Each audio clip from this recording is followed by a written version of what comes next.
बिस्मिल्लाहिर्रहमानिर्रहीम अस्सलाम वालेकुम रहमतुल्लाह। अमेरिका इसराइल की जानिब से ईरान के ऊपर बड़े ही ताबड़तोड़ किस्म के हमले शुरू कर दिए गए हैं और उसके जवाब में ईरान ने भी अमेरिका और इसराइल के ऊपर ताबड़तोड़ हमले शुरू कर दिए। तो अब जंग जो है वो पैरेलल दोनों बड़े ताकतवर प्लेयर्स के दरमियान शुरू हो चुकी है। एक तरफ ईरान है और दूसरी जानब इसराइल है और अमेरिका है। दोनों आमने सामने आ चुके हैं और ये जंग जो है अब नेक्स्ट लेवल के ऊपर जा चुकी है। पिछले जो तकरीबन 24 से 48 घंटों के अंदर हमले हुए हैं उसके अंदर सबसे बड़ा जो हमला हुआ तेहरान के ऊपर, उनके ऑयल डिपो के ऊपर। उसके बाद जो आप कह लें कि एक केमिकल या बायोलॉजिकल किस्म का हमला किया गया क्लाइमेट की शक्ल में। तो ईरान ने जवाब दिया। अब ईरान ने जो जवाब दिया दो तरह से जवाब दिया। ईरान ने एक तो अमेरिकी फ़ौजी अड्डों को निशाना बनाया है, दूसरा ये कि अब ईरान की जानिब से डायरेक्ट हमले किए जा रहे हैं इसराइल के ऊपर। इसराइल जो कि बराह रास्त इस हमले में मुलविस है, उसकी जानिब से हमले किए जा रहे हैं। और तीसरी जो इसके अंदर एक बहुत बड़ी डेवलपमेंट हुई वो ये कि अमेरिका को ये पता लग गया कि अरब ममालिक के अंदर हमारे अमेरिकी फ़ौजी अड्डे तबाह हो चुके हैं। यूएई के अंदर, क़तर के अंदर, कुवैत के अंदर, ओमान के अंदर, बहरीन के अंदर, सऊदी अरब के अंदर, इराक़ के अंदर, शाम के अंदर और उर्दन के अंदर, लेबनान के अंदर, तमाम के तमाम जगहों पर ईरान ने बड़े ही ज़बरदस्त अंदाज में वहाँ पर मौजूद अमेरिकी फ़ौजी अड्डे तबाह बर्बाद कर दिए हैं। अब अमेरिका कहाँ से हमला कर रहा है? अमेरिका जो है वो इस्तेमाल कर रहा है समंदरी रास्ता और समंदर के ज़रिए से ईरान के ऊपर हमलावर है। और ये जो हमले किए जा रहे हैं ये अमेरिका असल में जो उनके बहरी बेड़े हैं, एक तो उनका सबसे बड़ा जो बहरी बेड़ा है वो है अब्राहम लिंकन। अब्राहम लिंकन को पहले टारगेट किया, उसको पीछे हटने पर मजबूर किया। अब ये जो जंग है दो महाज़ों के ऊपर लड़ी जा रही है। अभी जो तीसरा महाज़ खुलने वाला है जिसके बारे में ट्रंप बात करता है उसके बाद पीछे हट जाता है, बात करता है पीछे हट जाता है, सुबह कहता है कि हम कर लेंगे, शाम को पीछे हट जाता है, वो है ज़मीनी हमला। अब ज़मीनी हमला करने के लिए बड़ी हिम्मत और जुर्रत चाहिए, बड़ी बहादुरी चाहिए, बड़ी दिलेरी चाहिए, क्योंकि फ़ौज को उतारना, फ़ौज की लाशें तो इस वक्त अमेरिका के अंदर जा रही हैं, अमेरिकी फ़ौजी तो मारे जा रहे हैं, अमेरिकी फ़ौजी तो इस वक्त जान छुड़ा रहे हैं इस जंग से कि हम क्यों जाएँ पराई जंग के अंदर किसी मुल्क के अंदर और वहाँ पर जाके हम ज़रूर जाके मरें। तो ये बड़ा मुश्किल इस वक्त मरहला है अमेरिका के लिए। अमेरिका ने दो जो इस वक्त महाज हैं वो खोले हैं। एक तो ये कि फ़िज़ाई हमला जो कि इसराइल और अमेरिकी फ़ौजी अड्डे वहाँ से किए जा रहे हैं फ़िज़ाई हमले।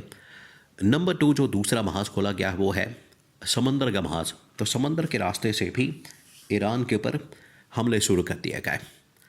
अब समंदर के रास्ते से जो बहरी बेड़े हैं अमेरिका के वो इस वक्त पूरे ईरान के गिर्द घेरा डाल के बैठे हैं और जो अबनाए हरमस बंद किया गया है जहाँ से ये सारी तेल की ऑयल की सप्लाई होती है, जो सबसे बड़ा इस वक्त एक रास्ता है, समंदरी गुज़रगाह है, एक समंदरी रास्ता है जहाँ से गुज़र के अमेरिका मगरबी ताकतों की जितनी भी ऑयल सप्लाई है वो ये साउथ एशिया की तरफ, एशिया की तरफ, अरब ममालिक की तरफ और इधर के जितने इलाके हैं, आगे पाकिस्तान है, इंडिया है, फिर उसके बाद चीन है और श्रीलंका है, मालदीव है, नेपाल है, बांग्लादेश है, भूटान है, यानी एक बहुत बड़ी यहाँ पर मुल्कों की तादाद मौजूद है जो इस ऑयल को हासिल करती है।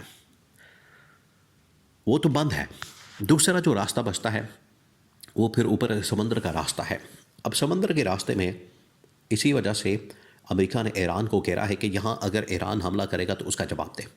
अब वहाँ से हमले किए जा रहे हैं। अब्राहम लिंकन से हमला किया गया, इसके अलावा और भी इनके बहरी बेड़े मौजूद हैं, वहाँ से हमले किए जा रहे हैं।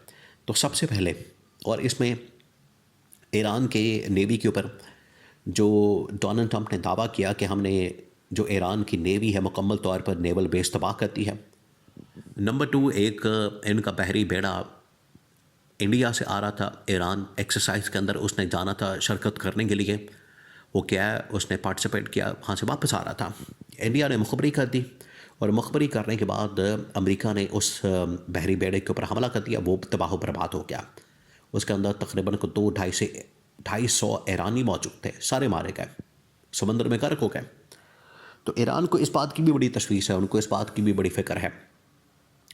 जैसे ही वो नेवी के ऊपर हमला किया गया तो आगे से ईरान ने भी इनके जो बहरी बेड़े हैं जितने भी समंदर के अंदर है, अब्राहम लिंकन, फिर उसके बाद जॉर्ज बुश शिप है, और इसके अलावा जो आइजनआर शिप है, इसके अलावा ट्रूमैन शिप है, यानी 4 सदूर के नामों के ऊपर 4 बड़े बड़े बहरी बेड़े इस वक्त इधर ईरान की साइड पर मौजूद हैं, बहरा अरब के अंदर, अराबियन सी के अंदर मौजूद है। इन चारों बहरी बेड़ों को बाकायदा तौर पर अब निशाना बना के इनको ना सिर्फ 3 बड़े जो हैं उनको तबाह कर दिया, चौथा जो अब्राहम लिंकन है वो बच गया, वो पीछे हट गया और ईरान के बिल्कुल भी करीब नहीं है। तो ये ईरान ने इस तरीके से जो फ़िज़ाई हमले किए जा रहे हैं उसमें तो ईरान मिसाइलों के ज़रिए, ड्रोन के ज़रिए, और आप ज़रा इमेजिन करें, हुआ ये है ईरान एक ड्रोन मारता है जो तकरीबन कोई 20 से 25 हज़ार डॉलर का है, उसको नाकाम करने के लिए, नकारा करने के लिए अमेरिका तकरीबन 3 से 4 मिलियन डॉलर्स का मिसाइल इस्तेमाल करता है, तब जाके एक ड्रोन को कंट्रोल करता है, तब जाके। तो आप यहाँ से एस्टिमेट भी कर सकते हैं कि कितना एक वॉल्यूम का और बजट का फ़र्क है कि ईरान को 25,000 डॉलर्स का अगर नुकसान होता है तो उसमें अमेरिका को, इसराइल को तकरीबन 3 से 4 मिलियन डॉलर्स का नुकसान होता है। तो ये रेशो प्रपोर्शन भी आप देख सकते हैं जिसमें ज़मीन आसमान का फ़र्क है, और इसी रेशो प्रपोर्शन की वजह से अमेरिका, इसराइल इस वक्त पीछे हटने पर मजबूर है। उन्हें आइडिया हो गया, उन्हें इस चीज़ का अंदाज़ा हो गया कि ये जंग लड़ना और इसको जारी रखना, इसको प्रोलॉन्ग करना, ये हमारे नुकसान में है। ईरान दिन में अगर 100 ड्रोन चलाता है तो अगले दिन 100 ड्रोन तैयार कर लेता है। तो उसके लिए तो विन विन सिचुएशन है कि हमें वो मुसलसल नुकसान पहुंचा रहा है, जबकि हम अगर एक दिन के अंदर 7 मिसाइल मारते हैं या 10 मिसाइल मारते हैं तो उसको तैयार करने में अगले 5 साल लग जाते हैं 10 मिसाइल तैयार करने में। तो यहाँ से भी एक आप इसकी कैलकुलेशन कर सकते हैं।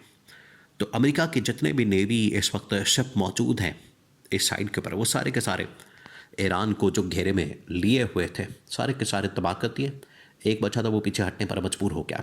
तो ईरान ने इस तरीके से घेरा है कि इस वक्त अमेरिका, इसराइल बुरी तरह से ट्रैप हो चुके हैं, फंस चुके हैं, और अब इनको समझ नहीं आ रही इसमें से निकला कैसे जाए। इसलिए पाकिस्तान के ऊपर दबाव डालें, पाकिस्तान के ऊपर प्रेशर डालें कि आप पाकिस्तान के बॉर्डर से बलूचिस्तान की साइड से हमला करें, क्योंकि ये वाहिद रास्ता है। फिर अमेरिका ये कहता है कि हम अपनी फ़ौजें मैदान में उतार दें, ईरान के अंदर भेज दें। तो उसके ऊपर ईरान के वज़ीर ख़ारजा ने बड़ा अहम स्टेटमेंट दिया, आप ज़रा सुने। उसने कहा कि स्वाब बिस्मिल्लाह, हम तैयार हैं, इंतज़ार करें, आप भेजें तो सही। तो वो और डर गए अमेरिका वाले। तो ये अब जंग नेक्स्ट लेवल के ऊपर जा सकती है।